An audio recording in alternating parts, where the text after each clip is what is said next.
What up, Fight World? It's your boy Ego, and I'm back with some more boxing. I just got off. I had an energy drink.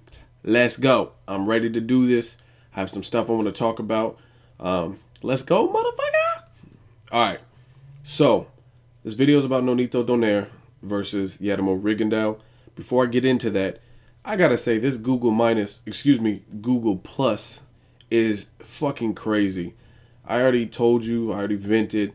Now what I'm noticing is with this new integration of Google Minus, you can actually leave damn near unlimited characters. I don't know if there's even a character limit. Like you guys know, if you left a YouTube comment previously, you had 200 characters or whatever it was. Now it seems to be unlimited. So I'm getting mail on top of mail in my inbox. I just checked. And I can't even read all of this. Like, I got shit to do. Some of you guys are arguing back and forth, and you guys are leaving fucking novels. Like, I thought it was John Grisham that was replying. I didn't know. Stephen King, maybe. But you guys are leaving the longest replies, and I'm long-winded. I talk a lot. But I'm seeing debates. I went on someone's video, and they had the dialogue from an entire movie copy and pasted in the Google Plus, I guess, to show that you can do it. They had Pulp Fiction. They had the whole movie script posted as a comment. So I don't know what the fuck is up. I hope they put some kind of character limit.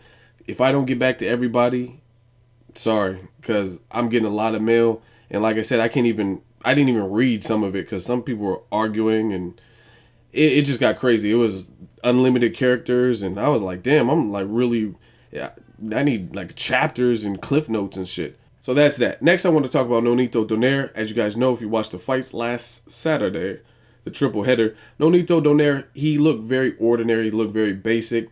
He didn't look good against the opponent he really ran through 6 years ago. He was a favorite. Everything really suited Nonito Donaire. The weight was at a weight that should be probably more comfortable for Nonito because he's the bigger person out of him and Vic Darchinyan.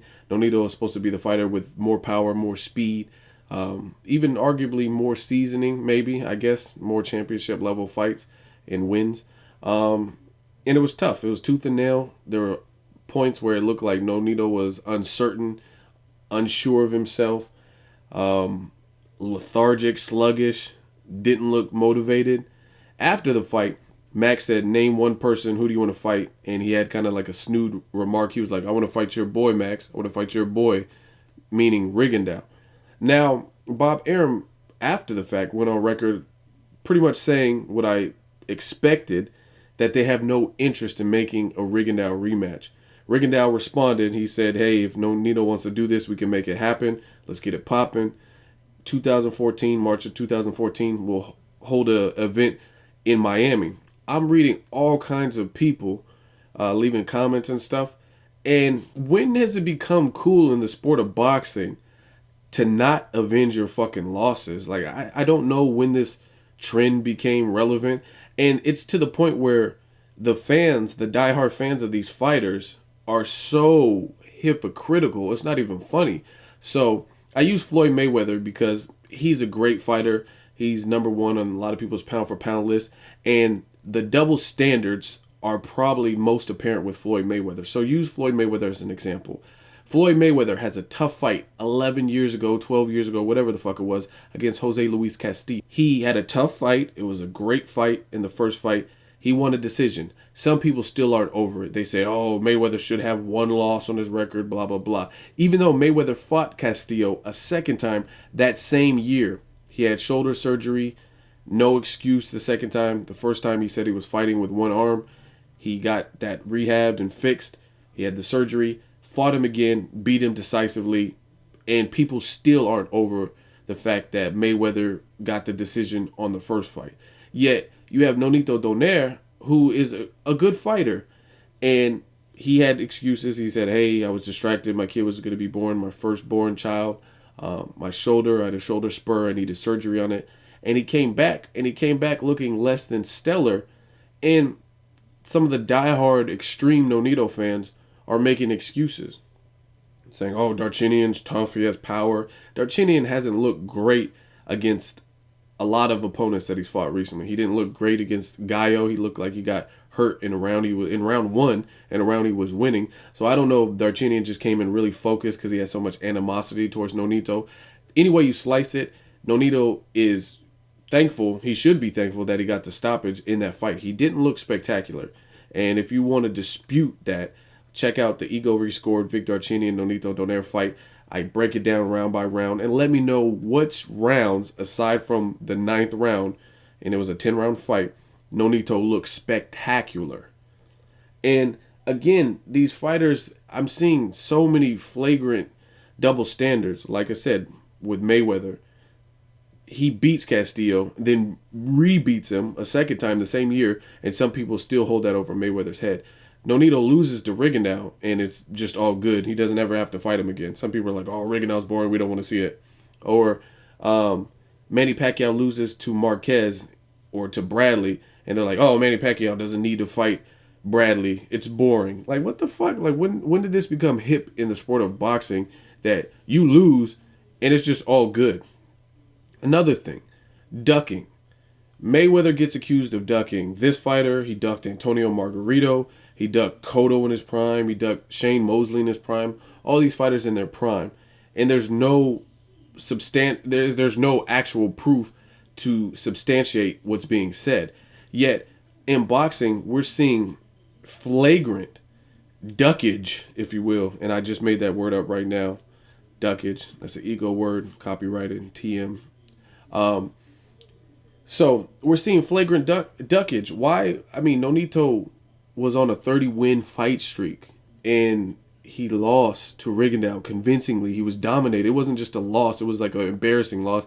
He was moonwalking in the 12th round. It wasn't a good loss, and he was dominated every other round. So you guys, some of you guys are saying that Nonito doesn't need to fight this dude. Like, I just don't understand it. Even Bob Arum, all of you, I don't understand why should he not avenge that loss. And how is that not ducking? But if Mayweather doesn't fight Lucas Matisse or Ruslan Provodnikov or somebody that doesn't even necessarily make sense, shouldn't even really be in talks to fight Mayweather, then he's ducking him. He's ducking this person, that person. I just don't understand it. Martin Murray allegedly signs up to fight Gennady Golovkin, who's been running through his opponents, and they're fighting on the same show, on the same card, yet they're not fighting each other. But that's not ducking. Keith Thurman wanted to fight Robert Guerrero before the Soto Caras fight was actually signed. Robert Guerrero turned down the offer, but that's not ducking.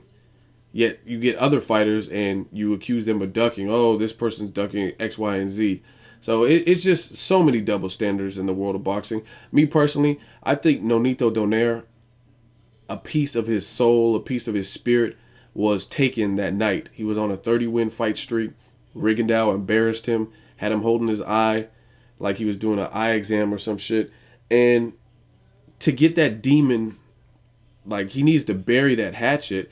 And the only way to do that, in my opinion, is to really avenge that loss. Same thing with Miguel Cotto. If you watch Miguel Cotto against Antonio Margarito, he was undefeated. He was steamrolling. He looked like an amazing fighter. Then he ran into Antonio Margarito, who arguably might have been cheating. I don't know if he cheated in the Cotto first fight. It looked like he could have because Cotto's face was fucked. But after that fight, Cotto looked like he lost steam. He lost again to Manny Pacquiao, and he just didn't look like the same Cotto pre-Antonio Margarito. After Antonio Margarito and Cotto fought the second time, Cotto looked sharp, and he was able to close that chapter in his life because he beat Margarito, and he beat him in a convincing and really dominant fashion.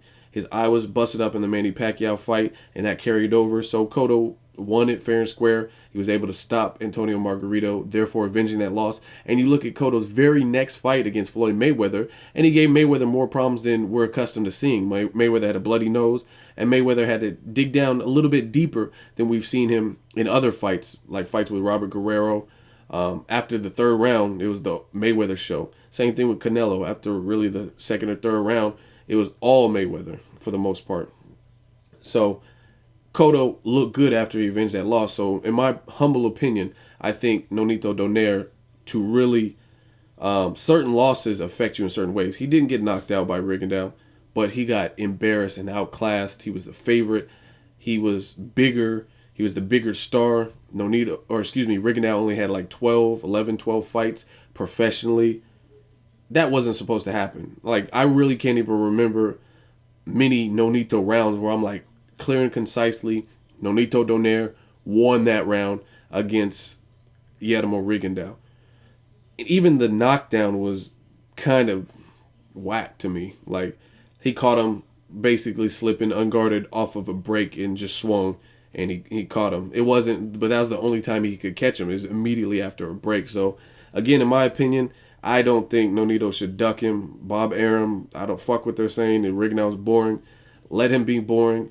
If you have the skills to pay the bills, knock Rigondeaux out. Fight Rigondeaux. That's all I'm going to say. Fight Rigondeaux. They're talking about making Nonito Donaire versus Nicholas Walters. I don't even know who the fuck that is. I'd rather see Nonito Donaire versus Nicolas Cage as opposed to Nicholas Walters. Fight Nicolas Cage.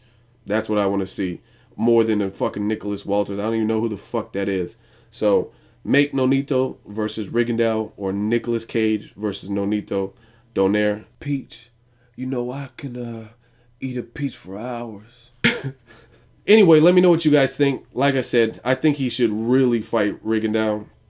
Why not? There was so much hoopla, and there's really no excuses. But all of a sudden, and he called Rigondeaux out after the Vic Darchinyan win.